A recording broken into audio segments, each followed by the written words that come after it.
the most successful thing for me has been defining good use cases and bad use cases for me. So if I value personalized emails, or if I value personalized comments on reports, for example, then I'm going to prioritize those. And if I don't value strategic planning for next year, I'm going to offload that to AI. That has been really helpful for me. And also the idea that certain models are good for certain things.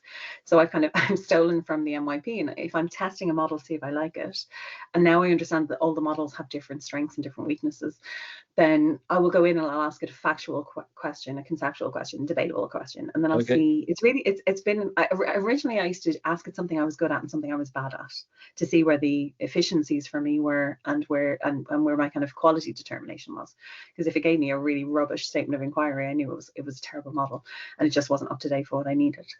More recently, I've kind of gone factual, conceptual, debatable, because they're also biased and they're also kind of at the moment politically driven. And they say they aren't, but they are a reflection of human bias. So I will go in and I'll test it conceptually and give it a debatable question. You see kind of online a lot of people asking the Chinese model Tiananmen questions and the American models Trump questions, but we need something slightly better than that and something slightly more refined.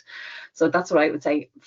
Remember that not all models are equal, and that not all use cases are equal. That would be number one for me. Okay. And then I suppose the other thing is the environmental consideration. I feel very, very guilty, a little dose of Catholic guilt here, but I feel very, very guilty if I were to use AI for photo or video generation recklessly, because they're such big consumers. So I tend not to use it, and I tend not to use it for images and photographs unless I have a good, valid reason. And then I only use it with very, very good prompting. And we know that good writers get good writing out of AI. So those skills are eternal. So I think that's the other thing, is that I would say the better my prompting is, the better results I get. Therefore, the less I can feel guilty about the consumption. But I think that probably the third, am I allowed a third? Is that okay? Only three, yes. Okay, good. That's fine, my last of course. AI disclosure. I think a much more honest, transparent use of AI. Like, that's one of the things I want to kind of get across in the AI ethics course, is if we were all a bit more honest about it and we weren't using it like a secret hack that everybody knows about, then I think that would be much better. So I've had people submit writing to me, as people who are involved, who are interested in being involved, and they send me AI slop, and I have to go back to them and say, like, this, I'm sorry, this just isn't what we do. And when I ask them for an AI disclosure, they get a bit nervous. So it's interesting that we're using it, the kids are using it. We should be modeling best use for them. We should be saying, like, I'm going to use it for this because it's good at X, and I think you should do the same. Or I'm going to experiment with this with you in real time. But that disclosure, and even I've said, after we've been at schools, it was really funny. I get emails from people now saying this email was human generated, or this email was summarized. People take that message that actually, if we were all a bit more honest about our AI use, we could learn faster and better from each other. Yes, until the bots start pretending to be human and pretending to be honest for us, and that's, well, not start, they've been doing that for ages, what am I saying? But no, that's great advice, thank you so much. Getting parents happy with the reporting systems, like are the comments AI generated? Well, there's no mistakes then, yes, but is it personalized enough? You have to keep everyone happy. And how often do you have the full narrative comments now that AI is available to give a 27-page report, like I think we've just sent out last week? And will they read it? And will they read it? I think it's the thing. Do you know? But like maybe it becomes like student feedback, where they just run to the number and they don't read the comments. Whereas as a parent, love that. Yeah, I love that. And what really surprised me was the very first year we were open, we were a blank canvas school for North Anglia in Dublin. We could do what we wanted. So we issued digital reports, and the number of families who came back and said, I want paper copy, please. I said, print it. And they were like, no, I want something from the school that the kids can find in the attic in 20 years time and look back, because one platform migrates and one platform moves, and I lose a PDF and it's a file in the ether. They were like, I want a physical, tangible thing that I know somebody looked at my kid's work, thought about my kid and commented on them. And I was like, oh, wow, that is still really important. My co-founder Rachel said, this knowledge that you have, we need to be able to scale it and get it into as many schools as possible. So we initially started with a PD Academy, where we wrote courses on, very manageable courses on AI ethics or sustainability, or what AI looks like with ATL skills. What does it mean for assessment? So those courses are available on the Academy. We also do still go in person in schools, because people still like that in-person PD. They like the connection and the trust and the credentials that it brings to an in-person. So we found the most success with the school is if we go and we do a launch period with them in person, and then their teachers move to the academy once they realize what the approach is and what's happening. Is that largely, sorry, is that largely in Ireland, or do you do that all over? No, we go to schools. Okay. Yeah, we go to schools, or we have network events with associations. For example, the IB associations often invite us, and then they'll get all the leaders together, and we'll do that with them. Then they move and they have a 2 or 3 year approach where they're going to do these courses in year 1 for their teachers so they're not overwhelmed, and then they have a baseline knowledge, and then this will be year 2 for advancement. Or some teachers are way ahead and they want to take the advanced courses in like agentic AI or something. So we have 15 courses on there at the moment. We have another 6 about to launch, and then we're hoping to get it to about 30 to 32. So we would have AI for differentiation, AI in SEL, so all of these kind of additional pockets of places in schools where AI is impacting. AI in HR, AI in school marketing. There's so much to think about. The safeguarding course I'm really pleased with. It was the worst to write. It was the most dismal to research, and it was really depressing. I had to pull myself out of a doom loop a couple of times, but I think it's really important. As a school leader, that's what would have kept me up at night, worrying about what the next shocking development of AI would do to our student security. The next step then that we realized is that even when the teachers are fully primed and ready to go, they were thinking, what do I do with the kids? Like, how do I actually deliver this in class? You've told me about the ethics, you've told me about the sustainability, you've given me some nice tools and resources, but actually, what am I going to teach? And my feeling was, schools don't need more curriculum. They don't need more like overloading. Content. Where are they going to concertina to fit this in? But the need was so great that, we sat down and we mapped out. I pulled in a few favors from people and some, past IB contacts and so on. And I asked, how do I thread that needle between flexibility and detail? Because people really want clarity, and also they're time pressed. So we spent a long time, and in AI terms, 2 months is a long time in AI, figuring out what could actually form the basis of a static curriculum that students will always need. And then how do we make it dynamic so we change it every time there's a massive upheaval? And it's been really interesting. Curriculum writing is my bread and butter, so I've really enjoyed it. But it has to be value-based. It has to work, like, just if you're going to integrate it into subjects, here it will be. If you want to do it in advisory or tutor time, this is what it would look like. If we're going to integrate it into transdisciplinary themes, what are the values we need? What are the attitudes we need? So I've kind of followed the KSAV model for IB schools. And it's been really interesting. It's a subtractive curriculum. So if you don't have time for all of these things and you want to drop the ethics part, or you shouldn't, but if you did, you could drop the ethics part and implement all of in your STEM program, for example. So I've tried to make it, through my experience of all of the frictions and headaches and demands on schools, what is the easiest way to integrate a really robust AI literacy program in your school.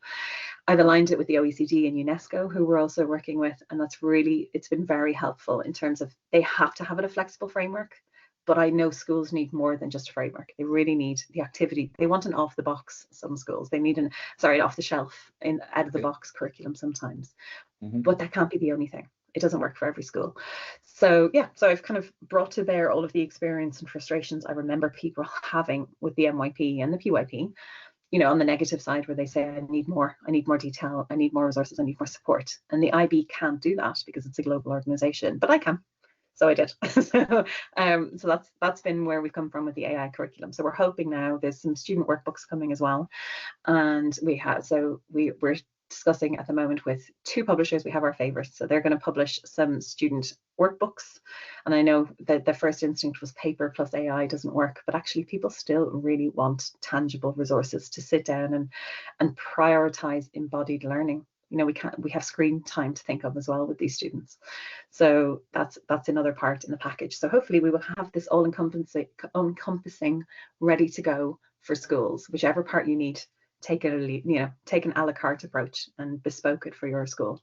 And then hopefully we'll be in a much stronger position to have education's voice heard in the AI conversations out there. And I think people know when your heart is pure and your intent is good, and that you're not out to just make a quick buck. We're certainly not in it for the money. I won't tell my bank manager or my mortgage to that, but that's not the main priority. The main priority is I really just want to help schools. And if I was in the same position, what would I need? And that's the only thing. Like, I've been in that position. I've been trying to catch up with curriculum review or, parent complaints or litigious threatenings or whatever it might be in a school, there's so much to think about. Nobody needed AI on top of all of that, post-pandemic, post-social media, financial, geopolitical events. Nobody needed one more flipping headache. So I think that's where we're coming from. So the marketing is easier because of that, I think. Okay. Awesome. So you have the student courses, I guess, during tutorials, etc. But then there's the AI certified educator, level 1, level 2, level 3. Is that, I took the screenshot probably 2 months ago, so I don't know, maybe it's changed already. So 10 to 12 hours approximately for each one. Is that's still happening? We found schools like to mix and match them more for their needs. So for example, we had originally identified what are the base level courses that you would absolutely have to do: AI ethics, AI literacy, sustainability, AI in the IB. But we found that schools also are much more ambitious with their stuff time than I would have been. I've worked in many unionized situations where asking schools to do, or asking teachers to do an extra 15 hours would be frowned upon. So I came from that perspective, but actually many schools are much more ambitious than that. They want to do 7, 8 courses for their teachers throughout the year, or they want to do design sprints. There's some really fab school models where they are trying to upskill all of their staff as quickly as possible. So sometimes we have to caution them a little bit about too much, about AI fatigue and so on. But no, so we do still have that structure. You can have a level 1 and complete these 6 to 7 courses and be level 1 certified. But schools are choosing actually that they want to blend them a lot more. So we're seeing that they want to do much more leadership courses in year 1, and teachers to take 7 or 8 or 9 courses through year 1, and then year 2 taper off and get working on their strategic development. So it's been interesting to react to what people actually feel that they can withstand or sustain over 2 years' time. I think I'd probably take the approach that yes, you can be a conscientious objector. Absolutely, you can have your concerns about AI, but only if you absolutely understand what's happening. So inform yourself, skill yourself up, and then you can be a conscientious objector, and then you can withdraw from the arena, but not until you know exactly what's happening with the kids and for the kids and on the kids. And I think that is the approach that I've found works best. So we're working with leadership teams who have self-identified where the needs are, and then I encourage them to get some of those AI skeptics, those devil's advocates, your critical friends in as well on the early training, because those are the ones that can be, they're influencers in the staff room, and they can be positive or they can be toxic. So it does really depend on the school context. Some of them are light years ahead of everybody else, and what they want to do is look at teacher workflow with AI, and that we can adapt to as well. So it's so specific to school by school basis. That's why I wanted to have a comprehensive offering, so schools could tell us what they need, and then we remold our offering around that. Well, I mean, the first to move on this obviously was China with their compulsory AI literacy for 3 to 18-year-olds. Okay. And that came out quick, and it came out very strong, and then the actual curriculum has been very slow coming through. So it looks like they're now going to publish 100 scenarios for schools to explain how they want to be, and it may be a few hours a month for kids in AI literacy. But in reaction to that, many other governments looked at what will AI in their curriculum look like, and most seem to be moving very slowly on it, as curriculum review tends to move slowly anyway. This is a unique time. Then I guess the US came out next with the executive order that AI was going to be everywhere and everything all the time and not regulated. The UAE has been kind of a bit more considered in its approach, in that they know it's important, it's going to have to be within the curriculum. And simultaneous to that, investing 1.3 trillion in developing as an AI hub. That's a huge, that is a mind-boggling amount of money. That's quite a lot.